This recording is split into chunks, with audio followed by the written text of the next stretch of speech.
Welcome to the ELAC meeting on March the 10th of 2022. Thank you for coming. Today we're going to talk about creating an ELAC committee and preparing for the LPAC test, which is coming up in April. All slides are translated into Spanish and Arabic. Please be patient with me. If you have any questions during the presentation, please go ahead, type in the chat box, and I will translate to respond.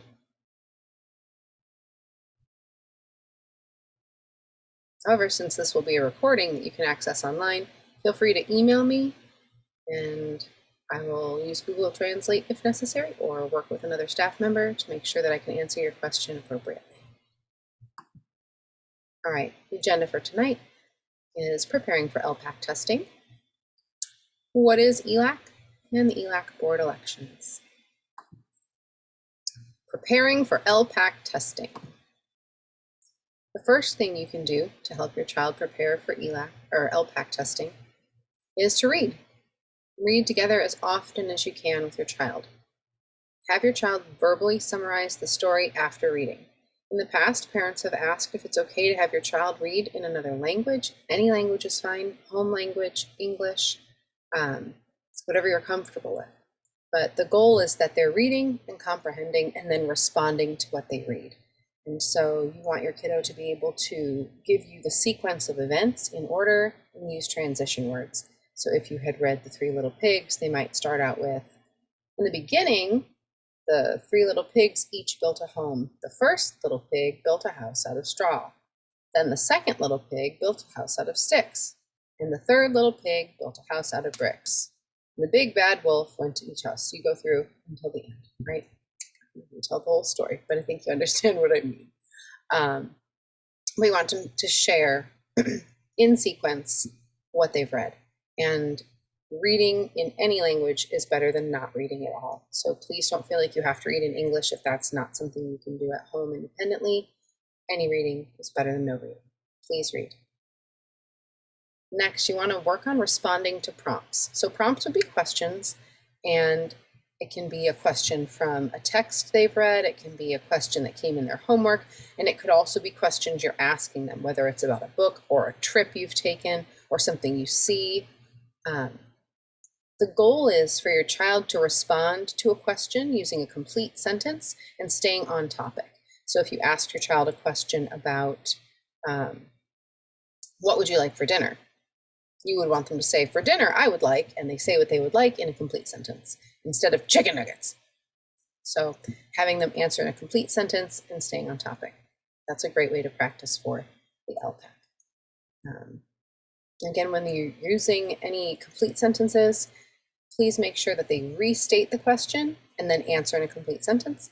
That's the best way to do it. If you have questions, feel free to reach out.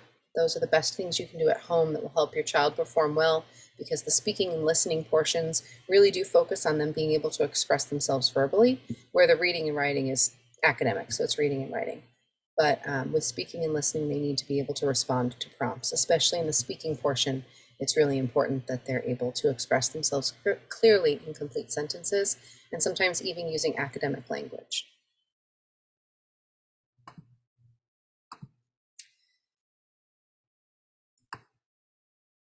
During school, your child participates in ELD, both in the computer and in small groups.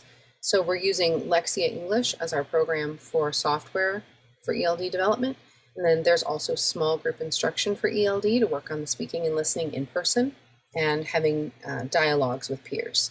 In the lower grades, Kinder and TK, they have meetings 4 days a week in small group because they're not currently using the software.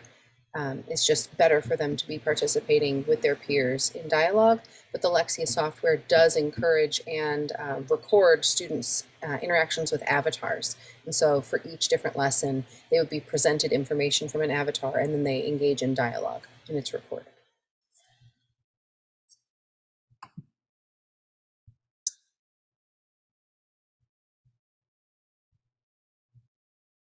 All right, let's talk about the resources. Getting prepared for LPAC at home. So if we're looking at the summative LPAC information, there's a couple different task types and descriptions. So in the reading domain, there are times when they need to read along with scaffolding. They're going to have someone reading to them, or the students are reading with us. So it's read along, just what it says. Sorry, it's weird to be alone in here. So the student will be given questions where they have to find the letter that's missing for specific sounds. So if we said the story is about the mud puddle and the word is supposed to be mud, but the first sound is missing, what sound do you hear at the beginning of the word mud? The student would have to say, story read along with scaffolding in kinder is another, instead of by word level, it's story level, and they have to do the same thing with words, being able to figure out what fits in the blank. And then for informational text, there's pictures, and they follow along and then answer questions for an informational text that has pictures for visual support. It's similar for kids moving on in higher grades, but what you'll notice is that as they become readers, the test allows them to do the reading independently, or the prompt will be read by the computer, where with kinder it's read aloud to them. Most of the other prompts would either be read by the student or read by a computer text function. In the writing domain, kinders are labeling words, and writing a story K2 is scaffolded so that they're working with the test examiner to write a short text. Grades 1 through 2 also write an informational text together, and then for first grade through 12th grade, they're all writing a narrative about an experience, and it's given like a very broad topic.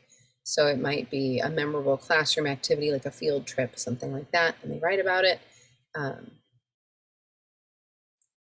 Everybody describes a picture from first grade through 12th grade. In first through second, the student looks at the picture and writes what's happening. In third through 12th, students will look at the picture and they have to look at a paragraph written by a classmate to figure out what else they would write or how to fix that paragraph so that it would be complete. Writing about academic information, a student reads and interprets an informational text and from a graphic organizer or a chart, and then they have to answer specific questions about that in an essay. And then another is justifying an opinion, where they're given a choice and they have to explain why they would pick one thing and give supporting evidence for their choice. In the speaking domain, all students have talk about a scene where they're given a picture and asked questions about the picture, and they answer questions about the picture. Supporting an opinion verbally, much like the written one for upper grades, everyone is given an option where would you pick this or this, and they have to say, I would pick this because, and they explain why. It needs to be in a complete sentence. Speech functions is a test for context. So knowing how we differentiate what we say to different people, the student is given a variety of situations and they have to figure out how they would ask for a specific thing differently. So if I said, you're in class and you need to ask your teacher for a pencil, how would you ask your teacher for a pencil? It's different than, if you had to ask a friend for a pencil, you might use different language. So that's kind of testing their ability to figure out context and the function of their speech. Retelling a narrative, they listen to a story in grades K through 5. There's pictures, they listen, and then they tell the whole story back.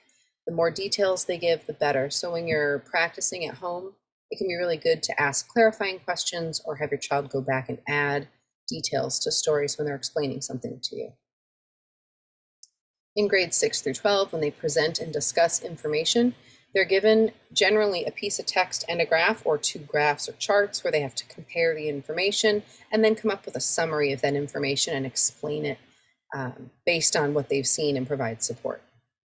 And then summarizing an academic presentation in grades K to 2, they listen to the presentation while looking at a picture and then summarize. In grades 3 through 12, they listen to a recording of the academic presentation while looking at the picture. So grades K2, it's read by a person to them. In grades 3 through 12, it's read by the computer.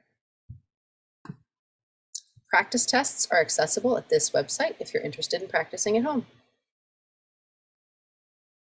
If you want the link, shoot me an email. I can just send you the link, or you're welcome to write it down from this screen and then type it into your search bar. I was hoping some people would be here so we could talk about ideas for Arab American Heritage Month coming up in April. If you have ideas and you happen to watch the video, please reach out. We want to make sure that we're celebrating with all of our kids and that we have a lot of input from families. So any help would be good help. Let's talk a little about ELAC. What is ELAC? The English Language Advisory Committee.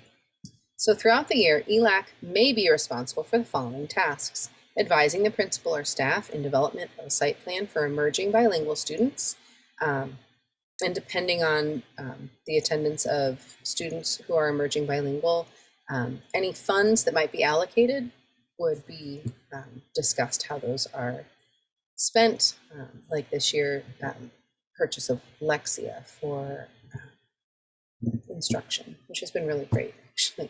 Okay, helping identify school needs, discussing the importance of regular school attendance, and then engaging with bilingual families through meetings and celebrations. We have one more meeting coming up before the end of the year on the 12th of May, and it's at 8 in the morning. I hope to see you there.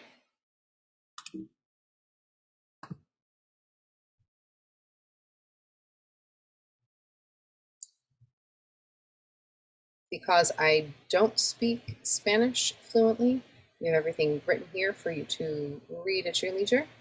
I speak very little French and some Japanese, but this is probably easier than having me stumble through. Feel free to read. And the same for Arabic.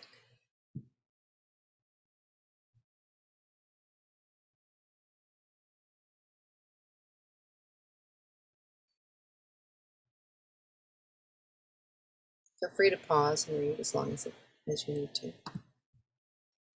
We were hoping to talk about ELAC board elections because we do need somebody to lead the board of our ELAC committee. Everyone is welcome. Each ELAC committee should be made up of a board of parents who can commit to attending the majority of meetings. The board will be voted on by parents of emerging bilingual students.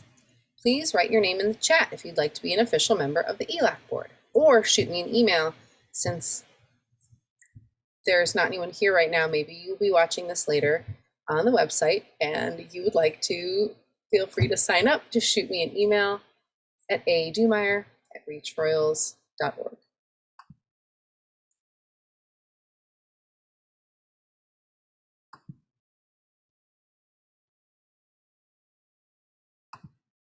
Thank you for watching this video, and I hope to see you in May.